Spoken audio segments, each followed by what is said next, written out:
Sleeping Beauty. Get ready to journey into a magical land where a beautiful princess, a wicked spell, and true love's power come together in the story of Sleeping Beauty. Are you excited to find out what happens?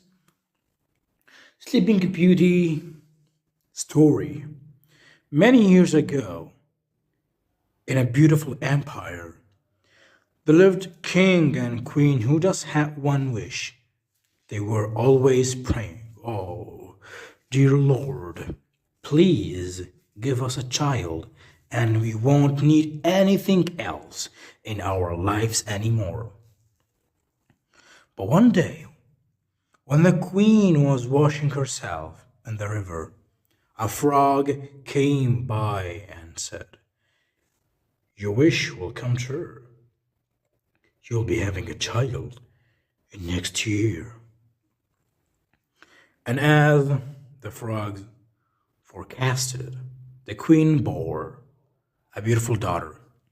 The king was so excited that couldn't prevent himself from throwing a big party and celebrate the holy birth of his daughter.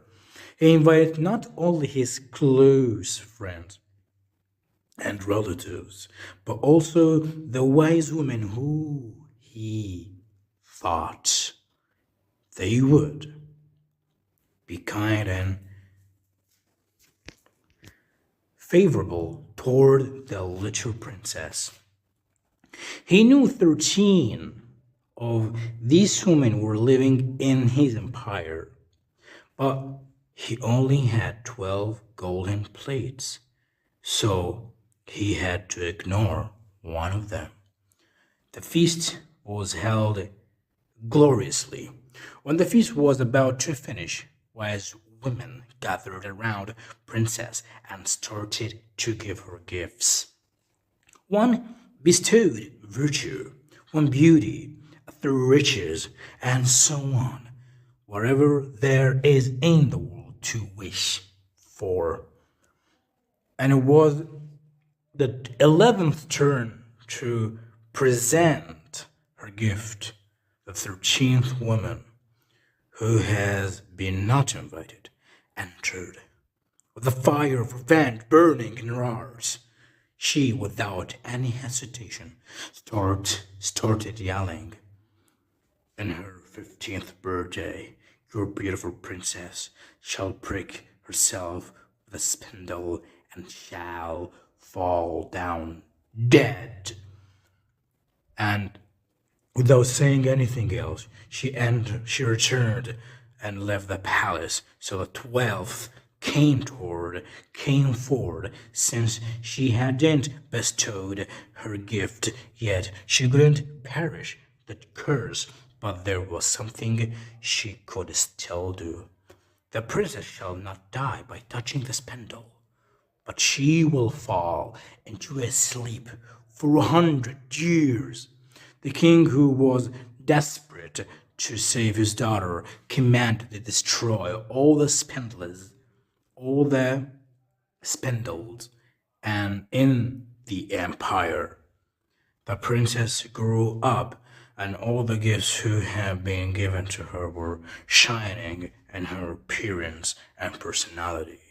She was so lovely, modest, sweet, and kind, and clever that no one who saw her could help loving her. But on 15th birthday, when she was alone in the castle, she got bored and started wandering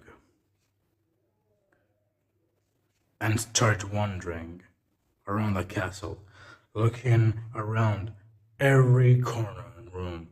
Suddenly she saw an old tower. She climbed the narrow, winding stair, which led to a little room, which led to a little door with a rusty key sticking out of the lock. She turned the key, and the door opened, and there in the little room sat an old woman with a spindle, diligently spinning her flax. "Oh, hello, Grandma," said the princess kindly. "What are you doing?" "I'm spinning." "Oh, I haven't seen this tool before. What is it that spins so fast?" And meanwhile she took the spindle into her hand. She began to spin.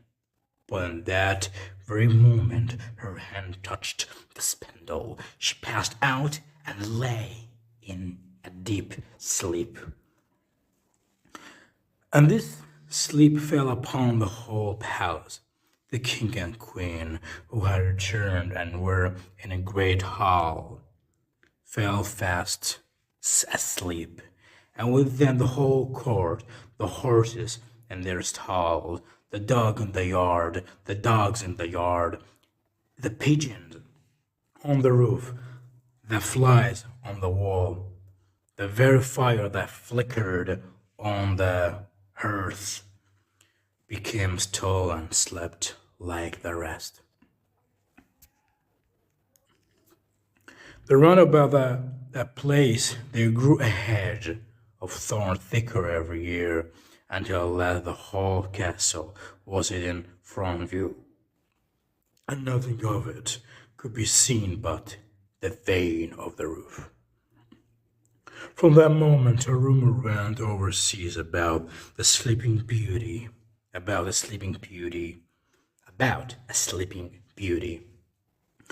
from time to time many princes came and tried to force their way through the hedge, but it was impossible for them to do so. For the thorns held first together like strong hands, and the young men were caught by them, and not being able to get free, they died of lamentable death. Many years later, a prince came to the country. In his way, he heard from the old man that there is a sleeping beauty had slept for 100 years, and with her the king and queen, all the court. The old man had been told, but the old man that many kings' sons had sought to pass the thorn hedge, but had been caught and pierced by the thorns, and had died a miserable death. Well, the young prince said with courage, "I will try my best. Regardless, I will win the way through, and I will meet the lovely princess." The good old man tried to dissuade him, but he would not listen to his words. From now, the 100 years were at the end, and the day had come when princess should be awakened. When the prince arrived near the hedge of thorns, it was altered into a hedge of beautiful, lovely flowers, which parted and bent aside to let him pass, and then closed behind him in a thick hedge. When he reached the palace yard, he saw the horses and dogs lying asleep on the roof, and on the roof the pigeons were sitting with their heads under their wings. And when he came indoors, the flies on the wall were asleep. The cook in the kitchen had his hand uplifted to strike the scullion. Then he climbed higher, and saw in the whole court lying asleep, and above them on their thorns slept the king and the queen. And still he went beyond, and all was so silent that he could hear his own breathing. And at last he came to a tower, and he went up winding stair, and opened the door of the little room where Princess lay.